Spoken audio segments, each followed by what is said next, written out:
Bonjour, je m'appelle Bouslim Mriem. Dans le cadre de notre journée, j'ai choisi un sujet intéressant et d'actualité pour mon poster intitulé Biogaz issu des déchets, énergie propre et renouvelable, encadré par Monsieur Saïd Lantri. La consommation de ressources fossiles actuelles provoque l'augmentation des gaz à effet de serre. Ces ressources s'épuisent. Il est donc nécessaire d'explorer des nouvelles énergies renouvelables telles que le biogaz qui est composé principalement du méthane. Il est produit à partir de la fermentation anaérobie des matières organiques et constitue à la fois un mode de production d'énergie et de traitement des déchets. De ce fait, l'objectif de ce travail, c'est de comprendre le fonctionnement de la digestion anaérobie ainsi que la valorisation du biogaz. Alors, comment est produit le biogaz?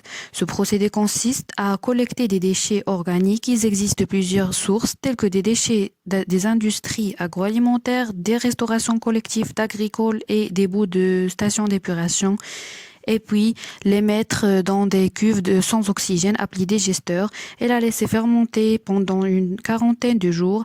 La matière se dégrade alors progressivement en produisant du biogaz. Ce processus s'appelle la méthanisation. On peut distinguer 4 phases dans cette dégradation anaérobie. Premièrement, l'hydrolyse. Les macromolécules organiques sont hydrolysées en éléments simples tels que les polysaccharides en monosaccharides. Deuxièmement, l'acidogénèse. Les substrats issus de l'hydrolyse sont absorbés par des bactéries fermentaires pour produire des acides gras volatiles, des alcools, du CO2 et de l'H2S. Troisièmement, l'acétogénèse. Les acides gras volatiles sont transformés par des bactéries réductrices acétogènes en acétate, hydrogène et gaz carbonique. Et finalement, la méthanogénèse. Les produits de réaction précédente sont convertis en méthane par des bactéries méthanogènes.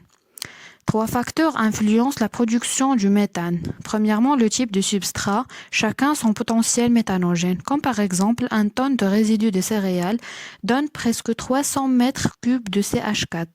Deuxièmement, les procédés et la température utilisée et finalement les agents de biotransformation.